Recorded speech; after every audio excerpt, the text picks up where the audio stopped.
Oi, turma. Hoje nós vamos começar a falar sobre a saúde da mulher e nós vamos falar hoje um pouco sobre um dos temas mais falados e mais comentados dentro de saúde da mulher, que é algumas modificações que acontecem no corpo da mulher durante o período gestacional. Também vamos abordar, vamos pincelar um pouco em cima da anatomia e fisiologia feminina, tá bom? Essa é só uma aula introdutória e no decorrer da disciplina a gente vai estudar e vai aprofundar mais alguns assuntos importantes dentro do tema de saúde da mulher. Então vamos lá, gente. Durante a gravidez, ocorre uma série de modificações na mulher, tanto físicas como psíquicas, que começam na primeira semana de gestação e continuam durante todo o período gestacional. Então, a gente sabe que esse período de gestação é um período um pouco delicado para a mulher. Primeiro, porque há uma grande mudança, muitas modificações nesse corpo dessa mulher. Então, são modificações físicas. Há também muitas alterações psíquicas importantes, né? Isso se dá também à questão hormonal, né, fisiológica, que é alterado nesse período gestacional. Então, essa mulher ela precisa ter um acompanhamento diferenciado em todos os aspectos e a gente precisa conhecer essas modificações para que a gente possa lidar melhor com essa gestante, para que a gente possa atendê-la de forma integral. Então, as náuseas e os vômitos são muito comuns no primeiro trimestre de gestação. Então, gente, deixa eu só fazer um parágrafo aqui. Quando a gente fala em trimestre, a gestação ela é dividida, né, em trimestres, sendo que uma gestação tem 3 trimestres, tá? O primeiro é do primeiro ao terceiro mês de gestação, o segundo trimestre do terceiro ao sexto mês de gestação, e o terceiro trimestre vai do sexto ao nono mês de gestação. Lembrando que a gente não conta, o profissional ele não conta esse tempo gestacional em meses. A gente sempre vai fazer esse cálculo gestacional, da idade gestacional da mulher, em semanas. Então, a gente sempre vai perguntar para a mulher, ou a gente sempre vai fazer esse cálculo com quantas semanas de gestação aquela mulher se encontra. Podendo ser resultante de mudanças hormonais e razões emocionais, tá? Então, essas náuseas e vômitos que são muito comuns nos 3 primeiros meses gestacional, elas são principalmente por conta das mudanças hormonais que acontecem, né? Então, os hormônios aumentados e nesse período, eles causam provocam essas náuseas e vômitos. E também está relacionado a questões emocionais. Então, para a prevenção das náuseas, é importante que a gestante evite estômago vazio e ou sobrecarregado. Então, essa mulher, a gente sempre vai orientar para que ela coma de 3 em 3 horas, para que ela não fique longos tempos em jejum, tá? E também evitar comer muito de uma vez só. Então, o ideal é que ela fracione essa alimentação, né? Que ela coma de 3 em 3 horas, uma pequena quantidade, do que ela fazer, por exemplo, só 3 refeições durante o dia e comer muito nessas refeições, tá? Isso pode exacerbar esses sintomas de náusea. Odores desagradáveis também podem causar náuseas, os alimentos de difícil digestão também podem causar náuseas, tá? Então, é aconselhável uma dieta fracionada, como eu falei, evitando frituras, gorduras e alimentos formadores de gases. A ingesta hídrica é aconselhável, a ingesta hídrica durante a gestação, ela é importante para prevenir infecções urinárias, porém, orienta-se que diminua a ingestão de líquidos antes de dormir. Por quê, gente? Porque a ingestão de líquido antes de dormir causa nictúria. Nictúria é um termo técnico para que designa o quê? A urina, ou urinar durante a noite. Então, a mulher, com o aumento do útero, ela aumenta a frequência urinária, ela aumenta a frequência com que ela vai ao banheiro. E aí, o que acontece? A gente sempre vai orientar essa mulher à noite diminuir a quantidade de água que ela bebe ou de líquidos para que ela possa ter uma noite mais tranquila. Isso tudo é no intuito de preservar o sono dessa mulher, tá bom? É bastante comum, então, sendo importante restringir o uso do café, chás e bebidas alcoólicas também. Então, o que acontece com o corpo da mulher durante a gravidez? Vamos falar primeiro aqui das alterações hormonais, dos hormônios da gravidez. Nós temos aqui principalmente 4 hormônios atuando durante esse período. O estrógeno, que é o hormônio responsável pelas características femininas. A progesterona, que prepara o útero para receber o embrião. A prolactina, que estimula a produção de leite. E a ocitocina, que contrai o útero para a expulsão do bebê. Então, são os hormônios aqui que mais atuam durante esse período gestacional. Lembrando que a prolactina e a ocitocina vão atuar mais no finalzinho dessa gravidez, tá bom? E vamos falar da pele. Em 90% das gestantes surgem manchas pelo corpo. Então, acho que vocês já devem ter observado, já devem ter visto. É muito comum a gente observar as manchas no corpo, no rosto dessa gestante. E isso é em decorrência do hormônio melanotrófico, tá? Que age nas células de pigmentação e acelera a síntese de melanina. Então, gente, esse hormônio melanotrófico, ele é responsável por aumentar essa pigmentação principalmente em algumas áreas específicas dessa mulher. Então, há um escurecimento, por exemplo, das axilas, há um escurecimento da auréola nos seios, né? Há um escurecimento do pescoço, algumas regiões do pescoço, há o escurecimento também da vulva. Isso tudo por quê? Porque durante a gestação, esse hormônio fica aumentado e, por isso, essas células de pigmentação, elas vão também causar essa pigmentação mais exacerbada em algumas regiões, né? Também é comum aparecer o melasma ou algumas manchas no rosto, né? Quando essa mulher, ela chega no período de expulsão, alguns meses depois que ela teve essa criança, esse hormônio ele vai diminuir e essas manchas tendem a sair, tá? Porém, a gente sempre orienta a mulher para que tenha alguns cuidados na gestação, como usar protetor solar, sempre estar usando chapéu, uma sombrinha para proteger essa pele do sol. Isso é importante porque o sol ajuda a fixar essa mancha na pele. E aí, algumas mulheres não conseguem, mesmo depois que têm os seus bebês, elas não conseguem, essa mancha ainda fica presente, né? Agora, a pigmentação excessiva nas axilas, na auréola, na vulva, ela vai diminuir e até essas regiões normalmente voltam ao normal ou ao que eram antes dessa mulher, tá? O olfato e paladar. Então, o gosto e o cheiro ficam apuradíssimos durante a gestação. Uma hipótese é que é o aumento da vascularização na boca e no nariz. A outra hipótese é que se trataria de um mecanismo de defesa da mãe que está antenada nas necessidades do feto. Então, gente, essa mulher fica com o olfato e o paladar bem apurado. Por isso, algumas mulheres até enjoam de alguns cheiros. Outras sentem, por exemplo, o gosto mais exacerbado de alguns alimentos e até enjoam também esses alimentos. Então, durante a gestação, há algumas teorias para explicar, né, esse olfato e esse paladar apurado. Os cabelos, como é que eles ficam? Então, talvez eles nunca tenham sido tão lindos. Por quê? Porque na gestação, a superprodução de estrógeno faz baixar a testosterona, que é o hormônio que afina o fio do cabelo. E isso facilita o seu desprendimento, a queda do cabelo, né? Então, desse modo, dificilmente há queda durante a gestação. Pelo contrário, né? Durante a gestação, os cabelos das mulheres sempre, a maioria das vezes, ficam muito bonitos, ficam mais grossos, ficam mais sedosos, mais brilhosos, tá? E aí, o que acontece? Depois do parto, os fios, eles vão caindo, né? A gente chama isso de eflúvio telógeno, tá? É um fenômeno natural, né? Não acontece com todas as mulheres, mas a maioria delas sente essa queda brusca depois do parto.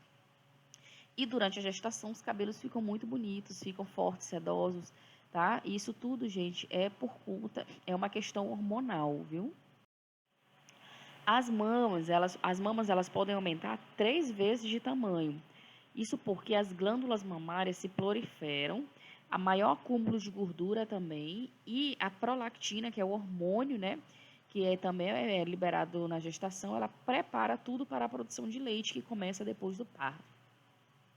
Então, gente, é interessante falar isso para vocês, Porque muitas mulheres se queixam, muitas mulheres perguntam para mim mesmo, quando eu estou fazendo o pré-natal, que elas chegaram no 8º mês e não tem leite, elas não sentem a produção de leite, não está saindo nada. Algumas delas até ficam fazendo a expressão do mamilo, espremendo mesmo, para ver se sai algum leite, né? E elas ficam preocupadas porque acham que não vão ter leite. E é importante a gente avisar e alertar essas mulheres que a produção do leite, ela só começa mesmo, de fato, ali após o parto, né? Por quê, gente? Porque o leite ele não pode ser produzido antes e ficar armazenado nas glândulas mamárias. Não pode. Todo leite que é produzido, ele precisa ser logo eliminado, né? Ou a mãe vai ordenhar ou o bebê vai sugar. Então, esse leite não pode ser produzido e ficar armazenado. Por isso que essa produção do leite, ela começa após o parto, tá bom? A higiene diária é importante para evitar, portanto, deve-se evitar o uso de sabão nas auréolas, que é aquela parte escura da mama, e o mamilo, que é o famoso bico do peito, tá? Nessa região, pessoal, a gente não pode usar sabão, a gente tem que evitar o uso de cremes, hidratantes, tá? Por quê? Porque o uso desses produtos predispõe a rachaduras, elas tornam essa região mais sensível, fina e delicada, pois remove as células superficiais da auréola. Então, tem muitas mulheres que acham que tem que estar lavando, até mesmo depois que o bebê nasce, que ele vai amamentar, as mães acham que tem que ficar lavando essa mama, passando sabonete ou algum produto, viu? E não pode, gente. Não pode, tá? Porque esses produtos, eles vão deixar esse mamilo, essa mama mais sensível, tá? Então, não deve se passar hidratante, óleo, nada. O que pode ser passar na pele da mama, na pele ao redor da auréola. Mas na auréola não se passa nada, tá bom? Inclusive, a gente sempre recomenda para gestantes que elas ponham essa mama no sol, né, de 10 a 15 minutinhos por dia. Para quê? Para preparar essa mama para amamentação. Porque o sol ali naquela região, ele vai fazer com que essa mama fique mais resistente. E aí, quando o bebê ele começa a sugar, a mãe não vai sentir tanto a questão das rachaduras, não vai sentir a questão do machucar tanto, contando que esse bebê ele faça uma pega correta, que vocês já viram como é a pega correta, e essa mãe prepare essa mama durante a gestação para o momento da amamentação. Outra característica aqui da gestante é a questão da coluna, gente. Então, com o eixo de equilíbrio da mulher grávida se desloca, elas mudam a postura naturalmente. Então, a partir, por exemplo, do 3º trimestre, ou seja, a partir do 6º mês, né, de gestação, há uma acentuação da lordose e os ombros são jogados para trás e as pernas ficam afastadas. Então, aqui vocês podem observar na primeira imagem uma mulher aqui normal, que não está grávida, essa daqui, né, como é a postura dela, e aqui uma mulher que está grávida. Então, vocês observem que o eixo de equilíbrio muda. Então, o que acontece? Naturalmente, as mulheres, elas assumem essa postura. A gente até brinca, algumas pessoas até brincam que parece uma pata andando, né? Porque elas jogam o ombro para trás e andam com as pernas mais afastadas. Isso é natural, né, gente? Porque a barriga cresce para frente. Então, à medida que essa barriga cresce para frente, para que essa mulher não perca o equilíbrio, ela precisa mudar a postura, certo? E aí, essa postura é dessa forma. Outra coisa muito comum é a questão das estrias, né? Porque quando o volume de gordura sobre a pele aumenta demais, as fibras da derme se distendem e podem se romper. Então, o que acontece, gente? A pele, durante a gestação, ela se estica, né? Ela vai se estender, porque essa barriga, esse útero está crescendo, e essa barriga precisa crescer. Então, o que acontece? A estria, ela vai acontecer por conta desse rompimento dessas fibras da derme, tá? Então, gente, aquela questão, eu tô com estria porque eu cocei a barriga, tá? Isso é um pouco cultural, né? E, na verdade, as estrias, elas não têm nada a ver com a questão da coceira em si, mas da distensão dessa pele, tá? E também tem um fator genético muito forte aí associado ao aparecimento de estrias durante a gestação. O útero, aqui os números vão impressionar mesmo, porque o volume do órgão passa de 90 centímetros cúbico para 1.000 centímetros cúbicos, perto do parto. Ou seja, ele aumenta cerca de 20 vezes do seu peso original. A quantidade de tecido se multiplica, deixando a região bem molinha para acomodar o embrião. Então, o útero, que é um órgão que antes da gestação, ele tem mais ou menos o tamanho da sua mão fechada, durante a gestação, ele vai esticar, crescer 20 vezes o seu tamanho original. Tá? Então, é um órgão assim, extremamente importante durante esse período, né, gestacional, e também um órgão muito importante para todas as mulheres. Então, só dando uma pincelada aqui na anatomia do aparelho reprodutor. Então, o aparelho reprodutor feminino ou o sistema genital, ele é constituído de genitália interna e genitália externa. Então, aqui na primeira imagem, nós temos a genitália interna. Então, quais são os órgãos que compõem a genitália interna? Basicamente, o útero, o canal vaginal também, né, que é esse canal que liga os órgãos externos, a genitália externa ao útero. Nós temos aqui como órgão interno o útero, as tubas uterinas, o ovário, tá bom? Lembrando que, por que o nome é interno, né? Porque está dentro, né? Isso é ser interno. Já na genitália externa, aqui a gente tem a pubis, ou mote da pubis, que é essa região aqui, deixa eu mostrar aqui para vocês. Ó, esse aqui é o monte de pubis, tá? Aí nós temos aqui, acompanha aqui que eu vou circular, tá? O clitóris. Nós temos aqui os grandes lábios, né, que é esses aqui. Nós temos os pequenos lábios, que são esse aqui.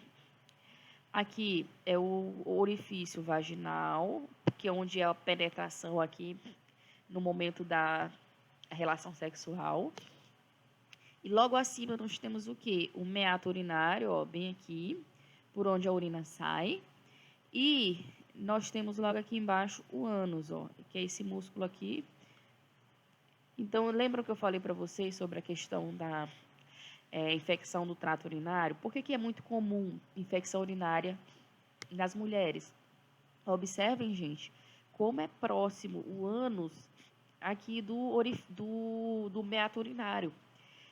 Então, a própria anatomia da mulher favorece, né, faz com que ela tenha mais probabilidade de desenvolver as infecções urinárias. Então, a vagina é um canal músculo membranoso com grande capacidade de extensão, situada anteriormente ao reto e posteriormente à bexiga. A vagina é um canal que liga a genitália externa ao útero. Ela pode medir de 7,5 a 10 centímetros de comprimento. O útero é um órgão muscular que se situa na parte superior da vagina. E o endométrio é a camada interna do útero que reveste a camada uterina da mulher. Então, aqui tem uma imagem mostrando para vocês essa anatomia, ó. Aqui nós temos o canal vaginal, tá? Por onde há a penetração, né? Onde na relação sexual. Bem aqui nós temos o colo do útero, tá? Que é essa abertura. É pelo colo do útero que sai o sangramento vaginal, tá? É pelo colo do útero também que os espermatozoides entram para ser fecundados. Então, aqui, esse é o útero, né? Então, aqui nós temos o útero. O endométrio, essa camada mais interna aqui, ó, do útero, essa camada aqui, muscular, tá? E aí, nós temos aqui as trompas de falópio, que são essas aqui, ou tubas uterinas, né? Não se fala mais nem trompas de falópio, são as tubas uterinas. E aqui nós temos os ovários, nós temos 2 ovários e 2 tubas uterinas, são órgãos pares, né? Então, tá aqui, ó, nesses ovários, onde são liberados os óvulos, que vão poder ser fecundados pelos espermatozoides e gerar uma criança, tá?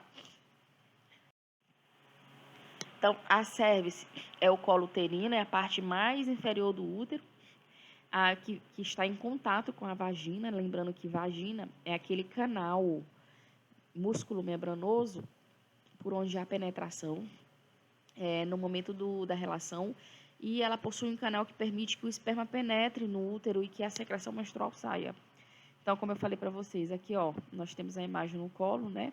Um colo normal, um colo inflamado. Então, o colo do útero aqui, ele faz o quê? Ele vai ligar o útero à vagina, tá? Que é essa parte aqui. As tubas uterinas são estruturas cilíndricas ocas que se estendem de 5 a 7 centímetros desde a borda superior do útero em direção aos ovários. Então, as tubas uterinas transportam o óvulo do ovário até o útero. Ó, deixa eu mostrar aqui para vocês. Esse aqui é o ovário, né? Então, o ovário vai produzir os óvulos. Esse óvulo vai ser liberado aqui para as tubas uterinas, tá? Esse óvulo, ele vai andar aqui pelas tubas e o espermatozoide, que é lançado aqui no canal vaginal, ele vai penetrar pelo colo do útero e vai subir aqui, ó, em direção às tubas uterinas. Para que ele vai subir? Para encontrar o óvulo que foi liberado pelo ovário. Então, é nessa região aqui, ó, da tuba uterina que acontece o quê? A fecundação, tá? E os ovários? Os ovários são um par de glândulas semelhantes a amêndoa sem casca. Situa-se na cavidade pélvica, logo abaixo de cada lado do umbigo, tá? Após o amadurecimento do óvulo, ele vai para a tuba uterina, onde eu já expliquei isso para vocês, né? E fica até ser fecundado. E caso não haja fecundação, ou seja, caso não haja espermatozoide, não terá fecundação, e aí esse óvulo vai ser eliminado, né? E como é que ele vai ser eliminado, gente? Através da menstruação, tá? Que a menstruação nada mais é do que a descamação do endométrio.